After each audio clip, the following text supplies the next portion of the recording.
स्वागत है तमाम दर्शकों का SI91 न्यूज में। मैं आपका मेजबान आबिद हुसैन इनामदार। ಆತ್ಮಕ್ಕೆ ಶಾಂತಿ ಸಿಗಲೆಂದು ಒಂದು ನಿಮಿಷ ಮೌನ ಪ್ರಾರ್ಥನೆ ಹಾಗೂ ಮೌನ ಆಚರಣೆಯನ್ನು ಮಾಡಬೇಕಂತೇಳಿ ಈ ಸಂದರ್ಭದಲ್ಲಿ ಹೇಳ್ತೇನೆ. ಸಾವಧಾನ್ ಮೌನಾಚರಣೆ ಶುರು ಕರ್.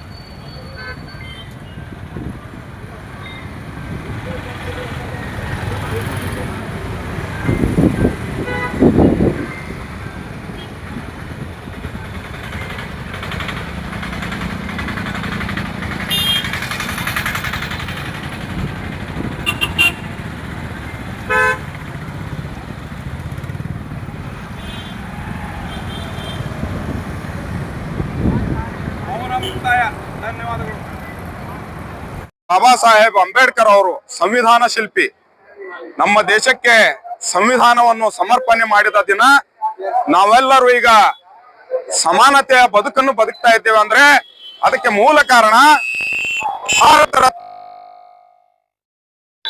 ಇವತ್ತು ನಾವು ಅವ್ರಿಗೆ ಈ ಸಂದರ್ಭದಲ್ಲಿ ನೆನೆಸುತ್ತಾ ಇಡೀ ವಿಶ್ವಕ್ಕೆ ಮಾದರಿಯಾದಂತಹ ಸಂವಿಧಾನ ನೀಡಿದಂತಹ ಹಾಗೂ ಎಲ್ಲ ಮಹಿಳೆಯರಿಗೆ, ಕಾರ್ಮಿಕರಿಗೆ, ಬಡವರಿಗೆ, ದೀನದಲಿತರಿಗೆ, ಅಲ್ಪಸಂಖ್ಯಾತರಿಗೆ ಎಲ್ಲರಿಗೂ ಕೂಡ ಸಮಾನತೆಯನ್ನು, ಎಲ್ಲರ ಹಕ್ಕುಗಳನ್ನು ರಕ್ಷಣೆ ಮಾಡಿದಂತಹ ಸಂವಿಧಾನ ನೀಡಿದಂತಹ ಬಾಬಾ ಸಾಹೇಬ್ ಆಗ್ತದೆ. ಕೆಲ ಸಂವಿಧಾನ ವಿರೋಧಿಗಳು ಈ ನಮ್ಮ ದೇಶದಲ್ಲಿಯೂ ಕೂಡ ಇದ್ದಾರೆ. ಅವ್ರಿಗೆ ಬಾಬಾ ಸಾಹೇಬ್ ಅಂಬೇಡ್ಕರ್ ಅವರ ಸಂವಿಧಾನದಲ್ಲಿ ಜಾತ್ಯತೀತ ಪದ ಸೇರಿಸಲಿಲ್ಲ, ಅದು ಆಮೇಲೆ ಸೇರಿಸಿದ್ರು, ಬಾಬಾ ಸಾಹೇಬ್ ಅಂಬೇಡ್ಕರ್ ಅವರು ಸೇರಿಸಲಿಲ್ಲ ಅಂತ ಹೇಳ್ತಾರೆ. ಅದನ್ನ ನಾನು ಇದು ಸಂವಿಧಾನ ಒಳಗ ಅಕ್ಷರಗಳನ್ನು, ಪದಗಳನ್ನು ಸೇರಿಸಿದರೆ ಮಾತ್ರ ಅದು ಜಾತ್ಯತೀತ ಅಲ್ಲ, ಅದು ಬರೆದಂತಹ ಮೂಲ ಆಶಯನೇ ಜಾತ್ಯತೀತ. ಈ ಭಾರತ ದೇಶದ ಸಂವಿಧಾನ ಜಾತ್ಯತೀತ ಸಂವಿಧಾನ. ಇದನ್ನು ಇಡೀ ವಿಶ್ವದ ನಾಯಕರು ಗೌರವಿಸಿದ್ದಾರೆ. ನಮ್ಮ ಮಹಾತ್ಮ ಗಾಂಧೀಜಿ ಅವರು, ನೆಹರು ಅವರು, ಇಡೀ ನಮ್ಮ ನಾಯಕರು, ಮೌಲಾನಾ ಅಬುಲ್ ಕಲಾಂ ಆಜಾದ್ ಅವರು, ಎಂತೆಂತ ಮಹಾನ್ ನಾಯಕರು ಇದನ್ನು ಸಂವಿಧಾನ ಒಪ್ಪಿಕೊಂಡು ಸಮರ್ಪಣಾ ಮಾಡಿದಂತ ದಿನ. ಇವತ್ತು ನಾವು ಅವ್ರಿಗೆ ನೆನೆಸುವಂತ ದಿನ. ಮತ್ತೊಂದು ಕಡೆ ಈ ದಿನವನ್ನು ಕೆಲ ಉಗ್ರವಾದಿಗಳು ನಾವು ತೀವ್ರವಾಗಿ ಖಂಡಿಸುತ್ತಾ ಈ ನಮ್ಮ ಪಕ್ಕದ ದೇಶ ಇದೇ ದಿನ ಮುಂಬೈ ದಾಳಿ ಮಾಡಿ ನಮ್ಮ ಭಾರತೀಯರ ಮೇಲೆ ದೌರ್ಜನ್ಯ ಎಸಗಿ ಕೊಲೆಗಳನ್ನು ಮಾಡಿ ನಮ್ಮ ಮೇಲೆ ಆತಂಕವಾದಿಗಳಿಂದ ಹಲ್ಲೆ ಮಾಡಿಸಿದರು. ಇದನ್ನು ಕೂಡ ಈ ಸಂದರ್ಭದಲ್ಲಿ ತೀವ್ರವಾಗಿ ಖಂಡಿಸುತ್ತಾ ಏನು ತೀರಿ ಹೋಗಿದ್ದಾರೆ. ಈ ಸಂದರ್ಭದಲ್ಲಿ ಹುತಾತ್ಮರಾದ, ಶಹೀದ್ ಅಂತೀವಿ ನಾವು, ಹುತಾತ್ಮರಾದ ಎಲ್ಲರಿಗೂ ನಾವು ಇವತ್ತು ಗೌರವ ಪೂರ್ವಕವಾದ ಶ್ರದ್ಧಾಂಜಲಿ ಕೂಡ ಮಾಡುತ್ತಿದ್ದೇವೆ.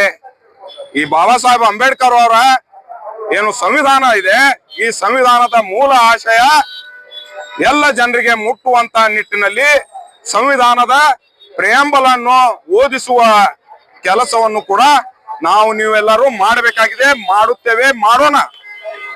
ಇದನ್ನು ಬಾಬಾ ಸಾಹೇಬ್ ಅಂಬೇಡ್ಕರ್ ಅವರನ್ನು ಒಪ್ಪಿಕೊಂಡಂತಹ ನಾವು ನೀವು ಎಲ್ಲರೂ ಮುಂದಿನ ದಿನಗಳಲ್ಲಿ ಬಾಬಾ ಸಾಹೇಬ್ ಅಂಬೇಡ್ಕರ್ ಅವರು ಕೇವಲ ದಲಿತರಿಗೆ ಮಾತ್ರ ಸೀಮಿತ ಅಲ್ಲ, ಹಿಂದುಳಿದ ವರ್ಗದವ್ರಿಗೆ ಯಾರಿಗೂ ಸೀಮಿತ ಅಲ್ಲ, ಎಲ್ಲರಿಗಾಗಿ ಬರೆದಂತಹ ಸಂವಿಧಾನ. ಒಬ್ಬ ಹುಚ್ಚ MLA ಮಾತಾಡ್ತಾನ, ಅವಂಗೇನ್ ಗೊತ್ತದ?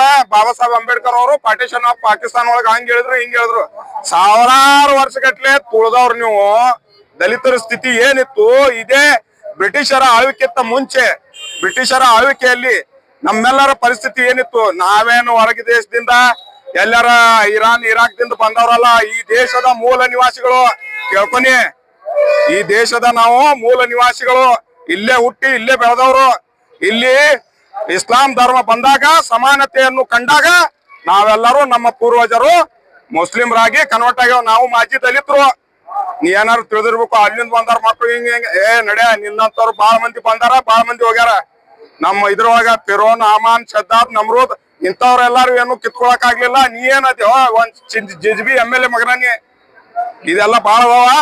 ಇನ್ನು ಮುಂದಿನ ದಿನಗಳಲ್ಲಿ ನಿನಗ ಬರೋಬ್ಬರಿ ಮಾಡುವಂತ ವ್ಯವಸ್ಥೆ ಕೂಡ ಸಮಾಜ, ಎಲ್ಲ ಧರ್ಮದವರು, ಹಿಂದುಳಿದ ವರ್ಗದವರು, ದಲಿತರು, ಅಲ್ಪಸಂಖ್ಯಾತರು ಎಲ್ಲಾರು ಕೂಡಿ ನಿನಗ ಮನಿಗ್ ಕಳಿಸ್ತಾರ ಅನ್ನೋದು ನನಗ ಬಹಳ ಗಟ್ಟಿಯಾದ ಆಶಾಭಾವನೆ, ಗಟ್ಟಿಯಾದ ನಂಬಿಕೆ ಇದೆ. ಯಾಕಂದ್ರ ಈ ಸೂಫಿ ಸಂತರ ನಾಡಿದು ಬಸವಣ್ಣನವರು ಬೀಡಿದು ಇಂತಲ್ಲಿ ಜಾತಿವಾದಿತನ ನಡೆಯಂಗಿಲ್ಲ. ನೀ ಬರೇ ನಿನ್ ರಾಜಕೀಯ ಜಾತಿ ತಂದು ಸೇರಿಸ್ತಿರ್ಬೇಕು. ಇವೆಲ್ಲ ಮುಗ್ದದ ಕತಿ. ಸುಮ್ಮ ಅವರು 200 ರೂಪಾಯಿ ಬೈಯೋದು ಅವಂಗ್ ಬೈಯೋದು ಮಾಡ್ಕೊತ ರಾಜಕೀಯ ಮಾಡ್ಕೊತ ಹೋಗು. ಇನ್ನು ಮನಿಗ್ ಕುಂಡ್ರೋದು ಪರ್ಮನೆಂಟ್ ಗ್ಯಾರಂಟಿ ಆಗ್ಯದ ನಿಂದು. ಈ ಸಂದರ್ಭ ಒಳಗ ಸಂವಿಧಾನ ದಿನಾಚರಣೆ ಒಳಗ ನಿನಗೆ ಯಾಕೆ ಕೇಳ್ಬೇಕಾಗ್ಯದಂದ್ರ ನೀ ಸಂವಿಧಾನ ವಿರೋಧಿ ಐತಿ. ನಿನಗ ಸಂವಿಧಾನ ಓದೇ ಇಲ್ಲಿ. ಸಂವಿಧಾನ ಓದ್ಕೋ, ಆಮೇಲೆ ಮುಂದ್ ಮಾತಾಡತ್ತ. ಸರ್, ಎಮ್ಎಲ್ಎ ಮಾತು ಬಂದಾಗ ನಿನ್ನೆ ಅವರು ಟಿಪ್ಪು ಸುಲ್ತಾನ್ ಬಗ್ಗೆ ಹಿಂದೂ ವಿರೋಧಿ ಅಂತ ಹೇಳಿ ಒಂದು ಮಾತಾಡಿದ್ದಾರೆ. ಅದ್ರ ಬಗ್ಗೆ ಹೌದ್ರಿ, ಹಿಂದೂ ವಿರೋಧಿ ಅಂತ ಹೇಳ್ತಾನವ. ಟಿಪ್ಪು ಸುಲ್ತಾನ್ ಅವರು ಈ ಬ್ಯಾಕ್ವರ್ಡ್ ಕ್ಲಾಸ್ ಹೆಣ್ಮಕ್ಳಿಗೆ ಪ್ರಾವಿಕ್ಯ ಹೊದಿಸಿದವರು. ಟಿಪ್ಪು ಸುಲ್ತಾನ್ ಅವರು ದಲಿತರಿಗೆ ಫಸ್ಟ್ ಇದ್ರೊಳಗ ಸೈನ್ಯ ಒಳಗೆ ಸೇರಿಸಿದವರು, ದಲಿತರಿಗೆ ಭೂಮಿ ಕೊಟ್ಟವ್ರು. ನೀ ಏನ್ ಮಾಡಿಯೋ, ನೀ ಬರೇ ದೌರ್ಜನ್ಯ ಮಾಡೋರ್ ಪರವಾಗೈತಿ. ದೌರ್ಜನ್ಯ ಮಾಡಿದವ್ರಿಗೆ ಒದ್ದಾರವ್ರು. ನಿಮ್ಮಂತ ಏನ್ ಲುಚ್ಚಾಗಳು ಇದ್ರಲ್ಲ ಆ ಕಾಲವಾಗ ಅವ್ರಿಗೆ ಒದ್ದಾರ.